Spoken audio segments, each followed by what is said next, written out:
আমরা গতকাল আলোচনা করেছিলাম ইসলামী শাসন ব্যবস্থায় মন্ত্রণালয়ের গঠনটা কেমন হবে, মন্ত্রীদের দায়িত্ব কী হবে, তাদের যোগ্যতা কী হবে, কিভাবে তারা নিয়োগ পাবেন, কিভাবে তারা অপসৃত হবেন ইত্যাদি নানা বিষয়ে। আজকে আমাদের আলোচ্য বিষয়ে বাইতুল মাল বা রাষ্ট্রীয় কোষাগার। কারণ যে কোনো ধরনের শাসন ব্যবস্থা, সেটা ইসলামী শাসন ব্যবস্থা হোক বা অন ইসলামী শাসন ব্যবস্থা হোক বা সেকুলার শাসন ব্যবস্থা হোক, এই শাসন ব্যবস্থার রাষ্ট্রটা ভালোভাবে চলার জন্য একটা মজবুত অর্থনীতি দরকার, একটা মজবুত অর্থ ব্যবস্থা দরকার, অর্থের একটা যোগান দরকার। তা না হলে তো সেই রাষ্ট্র চলতে পারবে না। রাষ্ট্র কেন, দুনিয়ার কোনো কিছুই তো টাকা পয়সা ছাড়া চলে না, তাই না? তো এখানে লেখক এই কথাগুলোই বলছেন যে ইসলামী রাষ্ট্র ব্যবস্থা সুচারুরূপে পরিচালিত হওয়ার জন্য চাই মজবুত অর্থ ব্যবস্থা। ইসলামে রয়েছে অর্থ ব্যবস্থার সুনির্দিষ্ট রূপরেখা। ইসলামী অর্থ ব্যবস্থার বড় অংশই দারুল ইসলামের সাথে সম্পৃক্ত। অর্থাৎ দারুল ইসলাম না হলে ইসলামী অর্থনীতি শতভাগ বাস্তবায়ন করা সম্ভব নয়। যেমন জাকাতের কথাই ধরা যাক, আধুনিক রাষ্ট্র ব্যবস্থায় জাকাতের কোনো অবস্থান নেই। এটা খুবই গুরুত্বপূর্ণ একটা বিষয় যে আধুনিক রাষ্ট্র ব্যবস্থায় জাকাতের কোনো অবস্থান নেই। আধুনিক রাষ্ট্র ব্যবস্থা কেন, আধুনিক শিক্ষায় শিক্ষিত যারা আছে তারা অধিকাংশই জাকাতকে মনে করে একটা দান সদাকা টাইপের, একটা চ্যারিটি টাইপের। হ্যাঁ, জাকাত অবশ্যই একটা সদাকা, সদাকা একটা ব্যাপক অর্থবোধক শব্দ। তো সেই অর্থে জাকাত একটা সদাকা, এবং কোরআনে অনেক জায়গায় সদাকা শব্দের মাধ্যমে আল্লাহ তাআলা জাকাতের কথা বলেছেন, এরকমও বেশ কিছু আয়াত এসেছে। কিন্তু মূলত তারা সদাকা বলতে যেটা বোঝে, চ্যারিটি, সেই জিনিসটা তো আসলে জাকাত না। জাকাত তো একটা অর্থনৈতিক ব্যবস্থাপনা। আর এবং জাকাত বিষয়টা, মানুষ তো অবশ্যই ইসলামী রাষ্ট্র না থাকলেও যার উপর জাকাত ফরজ হয় তাকে জাকাত দিতে হবে, জাকাত আদায় করতে হবে। কিন্তু মূলত জাকাতটা রাষ্ট্রের একটা দায়িত্ব। এই জন্য আল্লাহ তাআলা সূরা হজের ভিতরে বলেছেন, আল্লাযীনা ইম্মাক্কান্নাহুম ফিল আরদি আকামুস সালাতা ওয়া আতাউয যাকাতা ওয়া আমারু বিল মারুফ ওয়া নাহাউ আনিল মুনকার। আল্লাহ তাআলা যাদেরকে জমিনে তামকিন দিয়েছেন, ক্ষমতা দিয়েছেন, রাষ্ট্র ক্ষমতার কথা বলা হচ্ছে এখানে, শাসন ক্ষমতার কথা বলা হচ্ছে, তাদের জন্য যে চারটা মৌলিক কাজ, অনেক কাজ আছে তার মধ্যে চারটা মৌলিক কাজ, একটা হচ্ছে তারা নামাজ কায়েম করবে, জাকাত আদায় করবে, আরটা হচ্ছে কি ওয়া আমারু বিল মারুফ, সৎ কাজের আদেশ করবে, এবং ওয়া নাহাউ আনিল মুনকার, অসৎ কাজ থেকে নিষেধ করবে, বাধা প্রদান করবে। তো এই যে বিষয়গুলো, এখানে আল্লাহ তাআলা জাকাতকে কিসের সাথে সম্পৃক্ত করেছেন? রাষ্ট্র ব্যবস্থার সাথে, শাসন ব্যবস্থার সাথে। তো সুতরাং তারা জাকাতকে মনে করে চ্যারিটি, অথচ জাকাত একটা কত বড় মজবুত অর্থনীতির ব্যবস্থা। যে এই জাকাত থাকার কারণে যখন জাকাত ভিত্তিক অর্থনীতি চালু ছিল, তখন আমরা ইতিহাসের পাতায় দেখেছি যে মুসলিম খিলাফত, মুসলিম সাম্রাজ্যের অবস্থা এমন হয়েছে যে জাকাত নেওয়ার মতন লোক খুঁজে পাওয়া যাচ্ছিল না। এক প্রদেশের জাকাত আর এক প্রদেশে পাঠিয়ে দিতে হয়েছে, বিভিন্ন প্রদেশ থেকে রাজধানীতে পাঠিয়ে দেওয়া হয়েছে, রাজধানীর জাকাত আবার পুনরায় পাঠিয়ে দেওয়া হয়েছে, এরকমও হয়েছে। এমনকি পরবর্তী যুগে যেখানে শতভাগ ইসলামী শাসন ছিল না, বিভিন্ন সালতানাত, বিভিন্ন বংশীয় শাসন এগুলো ছিল, সে সমস্ত জায়গাতেও ইতিহাসে পাওয়া যায় যে এরকম অবস্থা হয়েছে যে একটা জাকাতের টাকার থলে এক জায়গায় দীর্ঘদিন পর্যন্ত ঝুলে রয়েছে, এবং সেখানে একটা টোকেন লাগিয়ে রাখা হয়েছে, চিঠি লাগিয়ে রাখা হয়েছে যে এটা আমি দীর্ঘদিন খুঁজেও জাকাতের হকদার কোনো মানুষকে পাইনি, যদি আপনি জাকাতের হকদার হন তাহলে আপনি এটা নিয়ে নিতে পারেন। এরকমের আরও অনেক ঘটনা ইসলামের ইতিহাসে আছে জাকাতকে কেন্দ্র করে। তো জাকাত কোনোভাবেই একটা চ্যারিটি না, জাকাত হচ্ছে একটা মজবুত অর্থনৈতিক একটা বন্দোবস্ত, অর্থনৈতিক ব্যবস্থা পরিচালনার, রাষ্ট্রীয় অর্থনৈতিক ব্যবস্থা পরিচালনার একটা মজবুত বন্দোবস্ত। আরও একটা বিষয় হচ্ছে জাকাত দাতারা কি করেন আমাদের দেশে জাকাত দাতারা মনে করেন যে তারা গরিবদেরকে দয়া করছেন, কিন্তু আসলে কি তাই? আসলে জাকাত দাতা জাকাত দিয়ে কারো উপর দয়া করছেন না, বরং তিনি তার দায়িত্ব পালন করছেন। কারণ আল্লাহ সুবহানাহু ওয়া তাআলা কোরআনে আয়াত নাজিল করে জানিয়ে দিয়েছেন, অফি আমওয়ালিহিম হাক্কুল লিসাইল ওয়াল মাহরুম, গরিব এবং সুবিধাবঞ্চিতদের জন্য ধনীদের সম্পদের মধ্যে অধিকার রয়েছে। এখানে কি বলা হয়েছে? অধিকার বলা হয়েছে। তার মানে ওই গরিবের সম্পদ, ওই জাকাতের হকদার ব্যক্তির সম্পদটা হচ্ছে আল্লাহ তাআলা ওই ধনীর সম্পদের মধ্যে দিয়ে দিয়েছেন, এবং সেটা পৌঁছে দেওয়াটা তার দায়িত্ব। এবং ওই জাকাত দেওয়ার মাধ্যমে সে কী করবে? তার সম্পদটাকে, ওই জাকাত দেওয়ার মাধ্যমে সে তার সম্পদটাকে পরিশুদ্ধ করছে, হালাল করে নিচ্ছে। তো আমরা সামনে আগাই। বাইতুল মাল ছাড়া কোনো দারুল ইসলামের কথা কল্পনাও করা যায় না। রাষ্ট্র পরিচালনার জন্য দরকার প্রচুর অর্থ। তো এই অর্থ কোথা থেকে আসবে? নবীজি সাল্লাল্লাহু আলাইহি ওয়াসাল্লাম যখন মদিনায় ইসলামী শাসন ব্যবস্থা প্রতিষ্ঠিত করেন, তখন থেকেই বাইতুল মালের কার্যক্রম শুরু হয়। কিন্তু তখন এর কোনো সুনির্দিষ্ট কাঠামো ছিল না। মানে পরবর্তী খিলাফতের যুগে বা ডে বাই ডে এটা যেভাবে আরও বেশি আপডেট হয়েছে, আরও বেশি অর্গানাইজড হয়েছে, আরও বেশি গোছানো হয়েছে, এটা রাসূল সাল্লাল্লাহু আলাইহি সাল্লামের শুরুর জমানাটাতে এরকম ছিল না। কিন্তু এই যে বাইতুল মালের কনসেপ্ট যেটা, এটা ঠিকই ছিল। সে সময় ইসলামী রাষ্ট্র আয়তন ও জনসংখ্যা দুই দিক থেকেই ছিল অনেক ছোট, ফলে যে অর্থ মদিনায় আসতো তা খুব দ্রুতই বন্টন হয়ে যেত। যার ধরুন আলাদা করে একটা কোষাগার বানানো, সেখানে ওইটা জমিয়ে রাখা, পরে বাজেট নির্ধারণ করে ওইটাকে আবার খরচ করা, এইটার প্রক্রিয়া বা প্রয়োজনীয়তাটা রাসূল সাল্লাল্লাহু আলাইহি সাল্লামের প্রথম যুগে তখনও ছিল না, মদিনার শাসন ব্যবস্থার প্রথম যুগে। তো আমরা এবার জানবো বাইতুল মালের আয়ের উৎস কি। এটা অনেকের ভিতরে একটা কনফিউশন কাজ করে যে ইসলামী শাসন ব্যবস্থা, ইসলামী রাষ্ট্র ব্যবস্থা তো অনেক কিছু বন্ধ করে দিবে, যেই কারণে সেকুলারদের মূলত আপত্তি। তারা অনেকেই কিন্তু জানে যে ইসলামী শাসন ব্যবস্থা যে ওদের শাসন ব্যবস্থার থেকে উত্তম, এটা ওরা জানে অনেক ক্ষেত্রেই, কিন্তু এরপরে ওরা এটা অনেক ক্ষেত্রে স্বীকার করে না বা মানতে চায় না, বা স্বীকার করলেও সেটা চায় না। কেন শাসন ব্যবস্থাটা? কারণ অনেক কিছু বন্ধ হয়ে যাবে, অনেক হারাম প্রক্রিয়া বন্ধ হয়ে যাবে, মদের লাইসেন্স থাকবে না, ব্যাংকগুলার লাইসেন্স থাকবে না, মানে সুদভিত্তিক অর্থনীতি ব্যবস্থা চলবে না, আরও অনেক দুর্নীতি বন্ধ হয়ে যাবে। তো বিভিন্ন এই যে মাদক যে দ্রব্যগুলো, এগুলো থেকে তো সরকার ট্যাক্স পায়, যেটার উপর ট্যাক্স পায় না ওইটা হচ্ছে বেআইনি। আমার বাস্তবতা আয়নায় বইয়ের মধ্যে একটা পরিচ্ছেদ আছে এরকম, যে বিড়ি, সিগারেট, এই যে তামাকজাত দ্রব্যগুলো, এগুলো সরকারকে ট্যাক্স দেয়, এই জন্য এগুলো লিগাল। কিন্তু গাঁজা, ইয়াবা, এগুলো সরকারকে ট্যাক্স দেয় না, বা সরকার এগুলোর কাছ থেকে ট্যাক্স নেয় না, এই জন্য এগুলো ইললিগাল। অনেকটা বিষয়টা এরকম যে অনেক মুসলিম জানে যে ইসলাম সত্য ধর্ম, তারপরেও তারা ইসলাম গ্রহণ করে না, কারণ সম্পত্তির ওয়ারিশ থেকে বঞ্চিত হবে। এটা আছে। তারপর আর একটা বিষয় হচ্ছে যে এখানে অনেক রেস্ট্রিকশন আছে, অনেক বিধিনিষেধ আছে। জীবনে নো চিন্তা ডু ফুর্তি টাইপের যে একটা কনসেপ্ট, যে খাও দাও ফুর্তি করো, হ্যাঁ, এইটা তো আসলে ইসলামে আসলে পারবে না করতে এখানে আসলে। এবং এই জন্য আপনি দেখবেন যে যারা মুসলিম হয় তারা কিন্তু এই টিপিক্যাল মুসলিমদের থেকে অনেক ভালো মুসলিম হয়। কেন? কারণ তারা তো বুঝে শুনে ইসলাম গ্রহণ করেছে, এই জন্য তারা নামে মাত্র মুসলিম হয় না। তারা ইসলাম গ্রহণ করলে ইসলামের যে বিধিবিধানগুলো, এগুলো তারা খুব ভালোভাবে পালন করে। তো আমরা জানবো যে বাইতুল মালের আয়ের উৎস কি। বাইতুল মাল মোট 7টি খাত থেকে আয় করে থাকে। 1, জাকাত, যেটার ব্যাপারে আমরা এতক্ষণ আলোচনা করলাম। 2, জিজিয়া। 3, খরাজ। 4, উশর। 5, গনিমত। 6, ফাই, এবং অন্যান্য আরও কিছু খাত আছে। তো জাকাতের ব্যাপারে তো আমরা আলোচনা করলাম, এবং জাকাত তো আমরা জানি যে ইসলামের 5টা মূল ভিত্তির একটা ভিত্তি।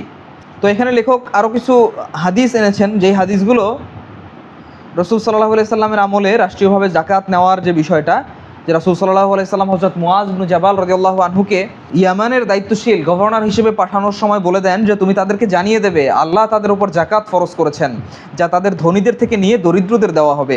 জাকাত ফরজ হওয়ার বিষয়ে উম্মতের সকল মাযহাব ও ফিরকা একমত, এ বিষয়ে কোনো ইখতিলাফ নাই। এখানে আরেকটা বিষয় জেনে রাখা ভালো যে জাকাতের বিধান মূলত রাসূল সাল্লাল্লাহু আলাইহি সাল্লামের মাদানী জীবনের শেষ দিকে নাজিল হয়, এবং রাসূল সাল্লাল্লাহু আলাইহি সাল্লাম তার জীবদ্দশায় 2 থেকে 3 বারের বেশি জাকাত নেওয়ার সুযোগ পাননি, বা রাষ্ট্রীয় যে ব্যবস্থাপনা সেটার মধ্যে 2 থেকে 3 বারের মতন জাকাত নেওয়া হয়েছিল। এবং রাসূল সাল্লাল্লাহু আলাইহি সাল্লামের জীবদ্দশায় মদিনার শহরের আশপাশে যারা থাকতেন, বা মূল শহরের মধ্যে যারা থাকতেন, মদিনার মূল এরিয়ার মধ্যে, তারা রাসূল সাল্লাল্লাহু আলাইহি সাল্লামের কাছে সরাসরি এসে জাকাত দিতেন। এবং যারা দূরে থাকতেন তাদের কাছে রাসূল সাল্লাল্লাহু আলাইহি সাল্লাম একজন রাষ্ট্রীয় প্রতিনিধি পাঠিয়ে দিতেন, তার কাছে সবাই জাকাত দিত। এবং যারা জাকাত সংগ্রহ করতো তাদেরকে ওই সময় বেশ কিছু নামে অভিহিত করা হতো। একটা হচ্ছে উম্মাল, একটা হচ্ছে সাআ, একটা হচ্ছে মুসাদ্দিকুন। নবীজি সাল্লাল্লাহু আলাইহি সাল্লাম ও খুলাফায়ে রাশিদিনের যুগে জাকাত সংগ্রহের পদ্ধতি ছিল এমনই, যারা কাছাকাছি অবস্থান করতেন তারা খলিফার কাছে এসে জাকাত দিতেন, আর যারা দূরে থাকতেন তারা প্রতিনিধির হাতে জাকাত তুলে দিতেন।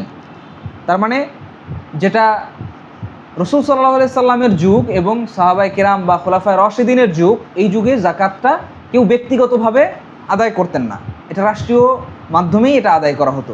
রাষ্ট্র আদায় করতো, রাষ্ট্র আবার তাদের হকদারদের কাছে এটা পৌঁছে দিত। এরপরে আরেকটা গুরুত্বপূর্ণ যে আয়ের উৎস, সেটা হচ্ছে জিজিয়া। বাইতুল মালের অন্যতম প্রধান আরেকটি আয়ের উৎস হলো জিজিয়া। সহজ ভাষায় জিজিয়া হলো দারুল ইসলামে বসবাসের জন্য অমুসলিম প্রজা বা আহলুজ জিম্মা কর্তৃক আদায়কৃত কর।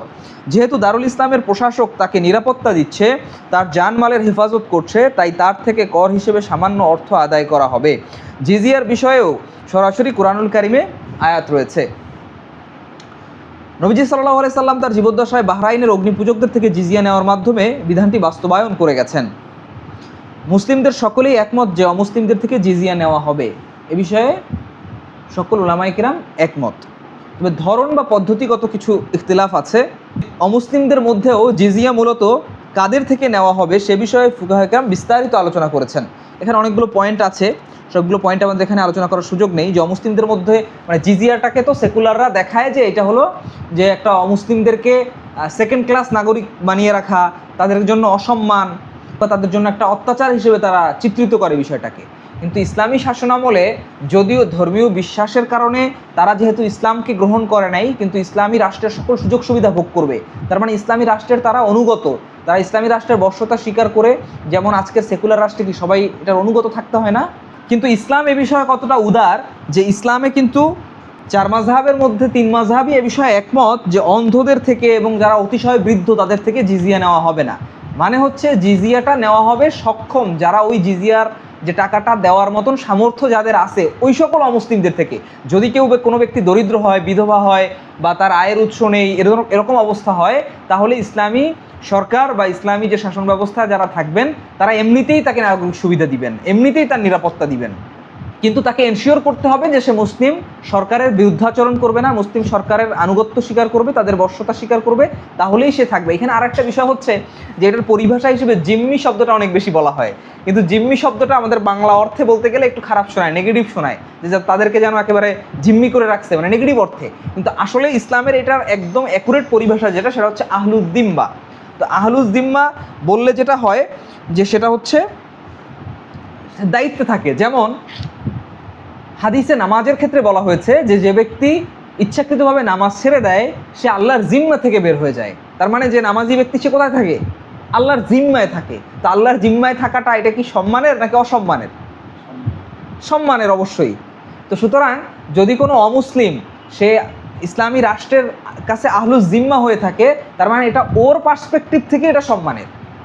হ্যাঁ, অসম্মান এই ক্ষেত্রে হতে পারে যে মুসলিম সে ইমানের কারণে সম্মানিত, মুসলিম সে তার দ্বীনের কারণে, তাকওয়ার কারণে। কারণ আল্লাহ তাআলা তো বলেছেন ইন্না আকরামাকুম ইনদাল্লাহি আতকাকুম, নিশ্চয়ই আল্লাহর কাছে সবচেয়ে বেশি সম্মানিত সে যে তাকওয়ার দিক থেকে অধিক আগানো।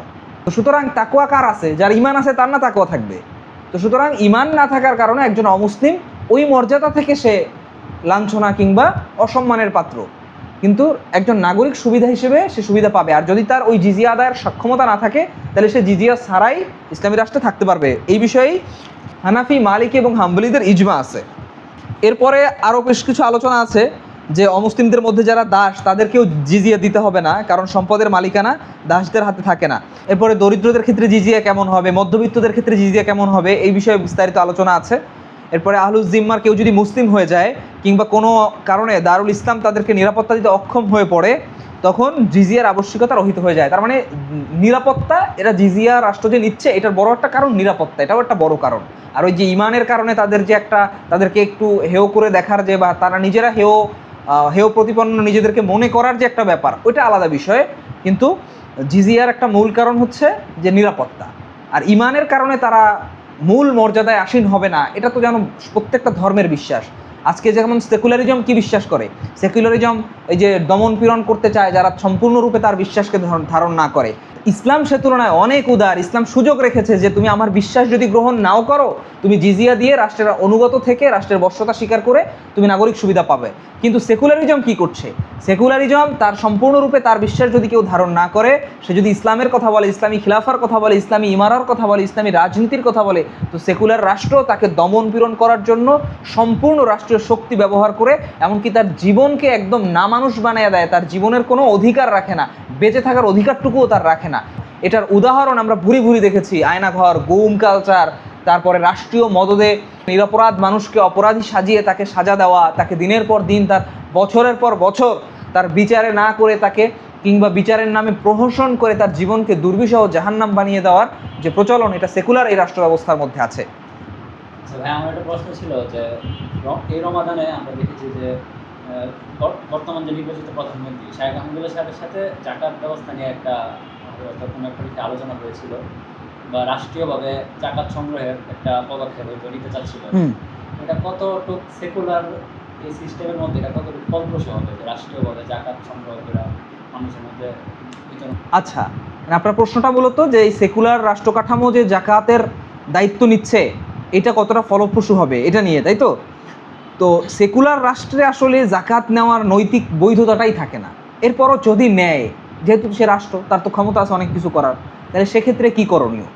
সেক্ষেত্রে মূল বিষয় হচ্ছে দেখতে হবে যে তারা গ্রহণযোগ্য ভালো উলামায়ে কেরামের তত্ত্বাবধানে কাজটা করছে কিনা। যদি এটা করে থাকে তাহলে মুসলিমরা কিছুটা হলে আশ্বস্ত হতে পারে, যেমনটা পরিপূর্ণরূপে ইসলামী অর্থনীতি না থাকলে অনেক উলামায়ে কেরামই সমর্থন দেন যে ভালো উলামায়ে কেরাম বা শরিয়া মেনটেনের সর্বোচ্চ চেষ্টা করে এরকম ব্যাংকিং যেগুলো আছে সেগুলোর সাথে যুক্ত হওয়ার পরামর্শ উলামায়ে কেরাম দিয়েছেন অনেকেই। তো ঠিক একইভাবে যদি সেকুলার রাষ্ট্র নির্ভরযোগ্য উলামায়ে কেরামের তত্ত্বাবধানে জাকাতের এই প্রক্রিয়াটা সম্পন্ন করে, তাহলে সেক্ষেত্রে আশা করা যায় যে কিছুটা ফলপ্রসূ হবে। কারণ হচ্ছে আমরা তো এই যে ধারাবাহিক সিরিজ আলোচনা করছি ইসলামী শাসন ব্যবস্থা নিয়ে, ইসলামী রাষ্ট্র ব্যবস্থা নিয়ে, এটা তো আসলে এখন বর্তমানে একটা তাত্ত্বিক ব্যাপার হয়ে গেছে, তাই না? কারণ ইতিহাসের পাতায় আছে, কোরআন হাদিস ঘাটলে পাওয়া যায় যে ইসলামী শাসন ব্যবস্থা কতটা সুন্দর, কিন্তু এটা তো আমরা দেখাতে পারছি না। যেমন ধরেন আপনি কোনো একটা খাবার খান নাই, কোনো একটা খাবার আপনি খান নাই, এখন ওই খাবারটার আমি আপনাকে মজা বুঝাচ্ছি, বিশাল বিশাল আমি লেকচার দিলাম, আমি আপনাকে বড় বড় আর্টিকেল লিখে দিলাম যেটার খাবারটা কেমন স্বাদ, এটা প্রথমে যখন প্রথম বাইটটা দিবেন সেই বাইটে জিহ্বার কোন প্রান্তে আপনি স্বাদ পাবেন, মানে একদম ইন ডিটেলস আপনাকে এরকম ডিটেলস দেওয়া হলো, কিন্তু আসলে কি আপনি স্বাদটা বুঝতে পারবেন? তো ইসলামী শাসন ব্যবস্থার সৌন্দর্যটা বোঝাতে হলে তো ইসলামী শাসন ব্যবস্থা লাগবে। তো জাকাত যে কতটা একটা কার্যকরী একটা অর্থনৈতিক ব্যবস্থা বা জাকাত যে কতটা শক্তিশালী একটা সিস্টেম, এইটা বোঝানোর জন্য তো ইসলামী শাসন ব্যবস্থা লাগবে। ইসলামী শাসন ব্যবস্থা ছাড়া সেকুলার রাষ্ট্র যদি এটা মানুষকে দিতে চায়, এটার সুফল হয়তো পুরোপুরি পাবে না, কিন্তু ওই যে বললাম যদি নির্ভরযোগ্য ওলামায়ে কেরাম, বিজ্ঞ ওলামায়ে কেরামের তত্ত্বাবধানে হয় তাহলে আশা করা যায় কিছুটা অন্তত ফল পাওয়া যাবে।